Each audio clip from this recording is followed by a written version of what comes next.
Apple is marketing the iPad Pro as a bit of a designer's device, a bit of a creative device.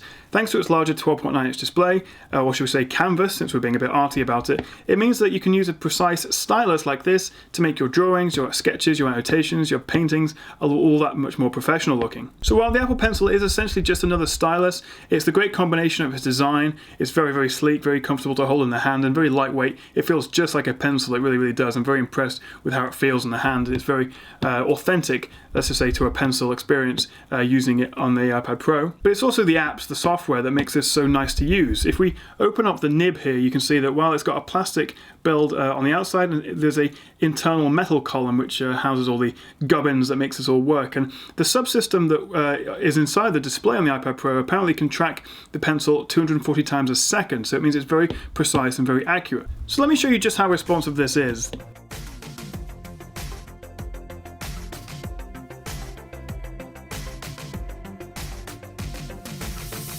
But you can see, I'm filming this at 50 frames per second, so you can see just how responsive this is. A lot of styluses, the lag, the delay in sort of pressing it and moving it, you can really often see it, especially with slightly more common sort of Windows styluses or other styluses available for the iPad. This, on the other hand, is very, very responsive. The delay, in fact, I think it's probably the best one I've ever used for a consumer level one. I haven't really had much experience with the higher end prosumer sort of or professional Wacom devices, but this is very, very smooth, very responsive and very impressive to use. So let me start with the Notes app as a showcase for the Apple Pencil, as it's one of the best apps you can actually use with a new device. So obviously you can make a note as normal with the keyboard, or if you get rid of the keyboard and tap the little squiggly line here, you can activate the drawing mode, the pencil mode. And of course you can always just use your finger, there's no problem with that, and it is still very responsive. And obviously it's a multi-touch 10-point multi-touch iPad screen, so touch is just as good as ever. But when you want to get a bit more precise, when you're perhaps to get more advanced, a bit more artistic, then you're going to want something a little more precise, like a pencil, like a stylus in this case. Now, one thing I do like with the Note app in particular is the ruler. It's a simple thing. Let me get rid of that, erase this for a second. Let's say I'm in maths class, you know, as you do. So let's draw a little line here, and I can move the ruler around, rotate it. Let's do another one here, like so. And a third one, let's well, change the color, keep it interesting. I'll move that up to there, like so. And a final one like that. Move the ruler. It's pretty impressive. It's simple stuff, of course, but you know, with all the abilities of different apps to have grids and graphs and sketches and artistry, I'm not sure if that's a word, but it really does unlock a great deal of potential with the iPad Pro. So I'm just really enjoying just messing around with it. And I think that's probably what most people will do. But some people, of course, take this to the next level. They'll be really creative with it and come up with some fantastic designs. And personally, I think this is just a great device for doodling, for sketching, for making notes and things. But if you're more creative than I am, which I suspect most people are, then you can really get a nice bit of use out of it. So in fact, let me show you what I've just done there. Basically, this not only is pressure sensitive, so as you can see, if I tap lightly, it should do a very light line like so. If I tap more severely, if I put more pressure into it, you get a thicker line. So obviously pressure sensitive, most styluses are like that. But then you get the angle, the orientation of the pencil. So you can do things like not so much with the pencil, perhaps. Let's use this one. So whereas a normal stroke would be like that, if I hold it sideways, you get a shading sort of motion. And let me show you how, as I change the orientation of the pencil, it changes the shading. So that's at a really low down, that's sort of full shade, if you will. I'm going to bring it up a little bit, bring it up. It's reducing there, as you can see. As I make it more vertical, it's getting more precise, it's getting thinner, until it gets to a normal point at the top, like so. So you can see that gradual sort of change in thickness as I change the orientation, so it really isn't very impressive. Let's draw a little house. Let's draw a house here. I want to shade that. Let's do two. I'll fill in one with my finger, one with the pencil. So I want to shade it in orange, obviously, and let's try my best with this one, like so. I'm just sort of doing it a bit roughly, as you can see, but you know, it does the job. It's fine, nothing wrong with that. And it's a little bit slapdash, obviously. It's not a proper house. Let's try it with a pencil. So I'm going to do a little bit of shading to start with, because it's quite a big area, like so. Let's do it again. That is, I mean, obviously I'm just using the shading. You could have done it in a different way. You could have done it like this. But I think you can see, I certainly can, how much more precise, that is. So as you can see, the Apple Pencil is connected via Bluetooth, and you do that to set it up in the first place by connecting the Lightning port connector at the top of the device. It's not an eraser, unfortunately, like you get on the Microsoft Surface Pen. You connect that into the bottom of the iPad Pro, and that's how you connect it for the first time. And this is also how you charge it.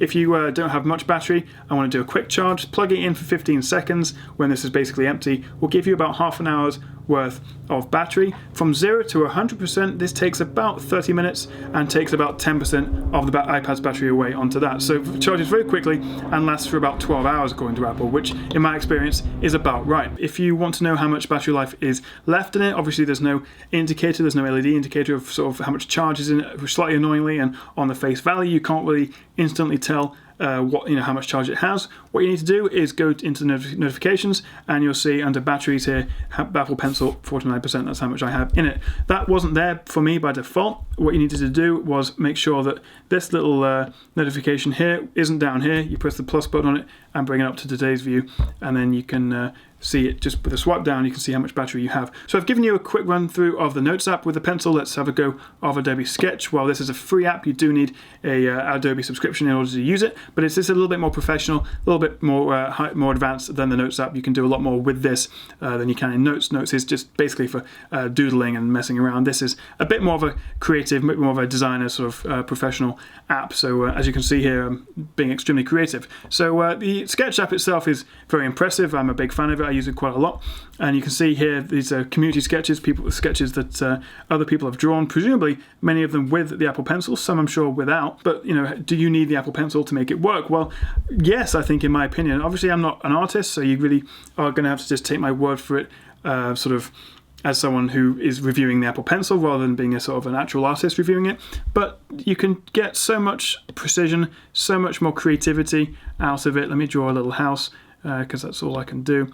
And the thing is, for people like me, just normal consumers, which I think this is kind of aimed for, you're not going to get sort of you're not going to become an artist overnight. But what it does do is just give you that sort of extra tool, that extra precision, that's almost like that encouragement to be a bit better than just messing around with your finger, which anyone can do. Because you do have this tool in your hand, it feels like a pencil, it feels like a premium device. You do just want to use it properly. And I'm not really showing that off to any great degree here, but basically you just want to get it right, you want to do well with it. So I'm a big fan of the pencil. I think it looks great. I think it works really well. The precision you get with it, as you can see, the shading here is very, very subtle, and as you go over it gets darker, and you can sort of change the orientation again to become a straight line. It's very, very precise, a lot of fun to use. So it could just be a bit of fun. It obviously is a bit of an expensive bit of fun, but for me it is. It makes the iPad Pro a lot more. It adds so much more functionality to it, which otherwise it wouldn't have just with my finger. Let's try and do that with my finger. Well, you can't at all, as you can see there.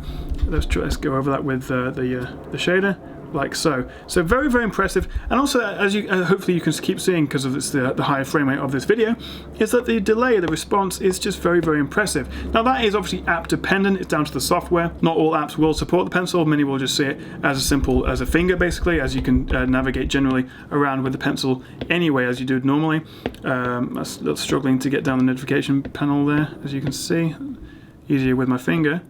But generally, the pencil is just as good for browsing the web, for opening apps and general bits and pieces as anything else. It is just a replacement for your finger. And actually, another benefit is I found the iPad Pro gets quite smudged. I found the display coating isn't quite as good as the iPad Air 2, just in my personal experience of getting rid of smudge marks and fingerprints. So if you're someone who obviously watches a lot of stuff on it, or you like to keep your iPad clean, then it may well be a good idea to use a pencil for general navigation as well. It is still very accurate, so you don't get your grubby, horrible fingers all over it, and you keep it nice and clean. So that is another sort of bonus to using the stylus, but obviously not its primary intention. So let's jump into another app, Paper 53. This is one of the most popular sketching apps. It's not quite as popular as it used to be because they did some updates and changed how it all works and bits and pieces and the UI, and people aren't so keen. But still, Paper 53 is very popular. And actually, I already have, for your viewing pleasure, the Paper 53 stylus. So we'll have a quick look at the app itself. We'll see what the pencil versus the Paper 53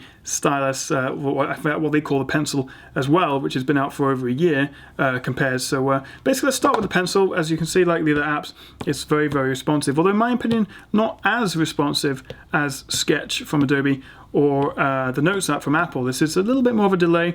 It's only subtle, but you can just about see, and it obviously does show that the app, the software, makes a big deal on how responsive and how good the pencil is, but still very impressive. Let me get rid of that.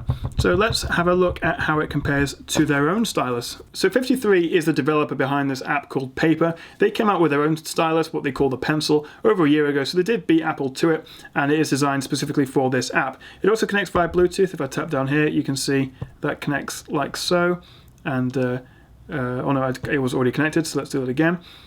Like so, and as you can see, the pencil, although it responds to it, doesn't see it in the same way. It just disconnects it. It won't, in fact, connect it like so. Yeah, it's a different technology. So the Paper 53 stylus you can also use to generally navigate the iPad, but it is exclusively designed for this app. So while you can't use them both at the same time, as I discovered, like so, let's do a quick handwriting comparison to see which one's better. So let's start with this is a test.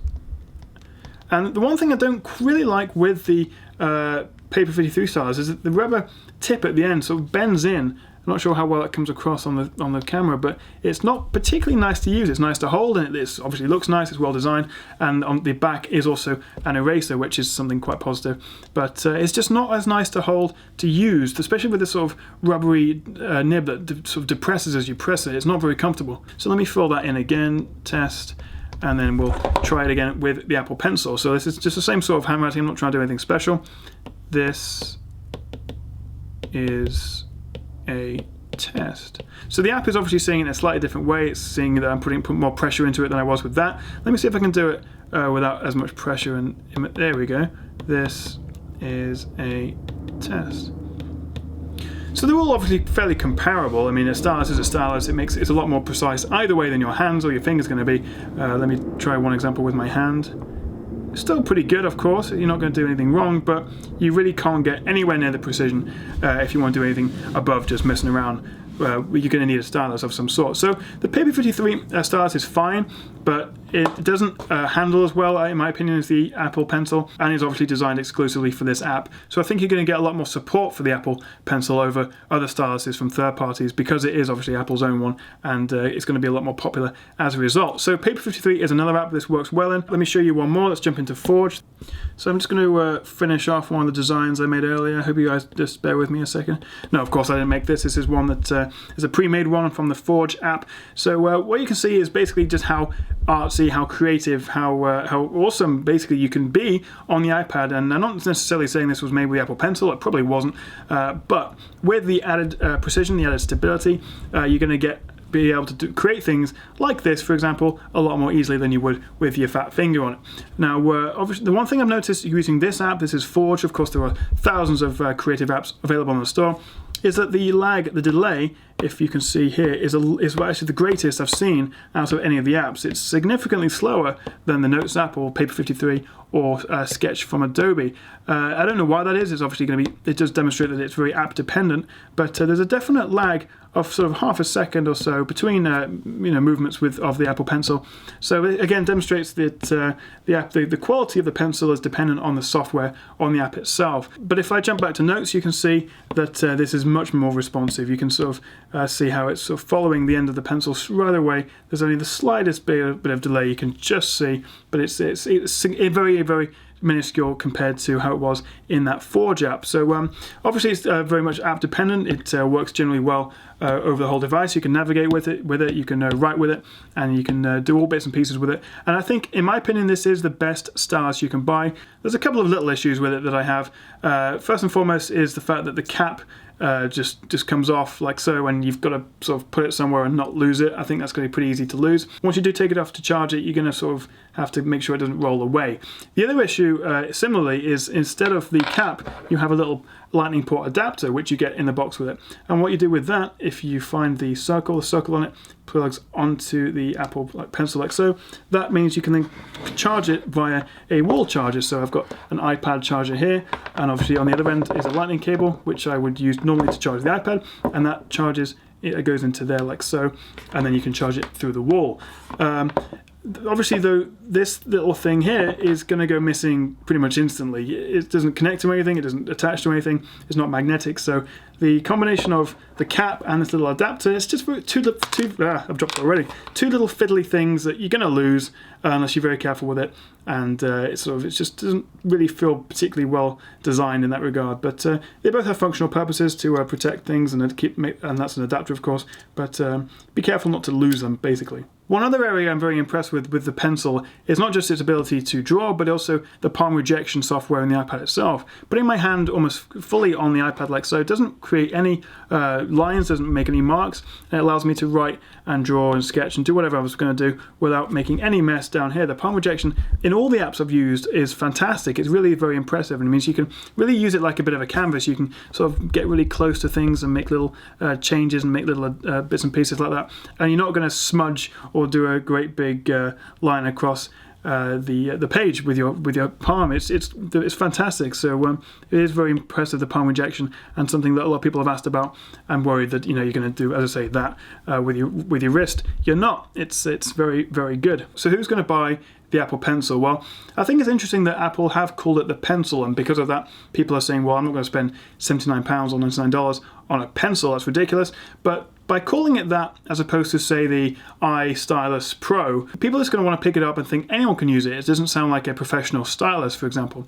So, and I think that really does sum up that it's basically a consumer-grade stylus. It is very advanced. The hardware is excellent. It's very, very responsive in most of the apps. And I'm sure designers and prosumers as well will get a kick out of it and a lot of use out of it. But by calling it a pencil, simplicity, is what they're going for. It's very much a pick up and play device that anyone can have a go at. It is a little bit expensive for a stylus, but I think for the amount of added functionality it gives the iPad Pro, which you've already spent a hell of a lot of money on because they are very expensive, it's definitely worth it. So this has been a review of the new Apple Pencil for the iPad Pro from The Tech Chap. That's me. Please do like and subscribe. Thank you very much for watching, guys. You can find reviews and lots more on the iPad Pro on my channel right now, and do let me know what you think of the Apple Pencil in the comments below. Thank you very much for watching, and I'll catch you again on The Tech Chap. Cheers, guys.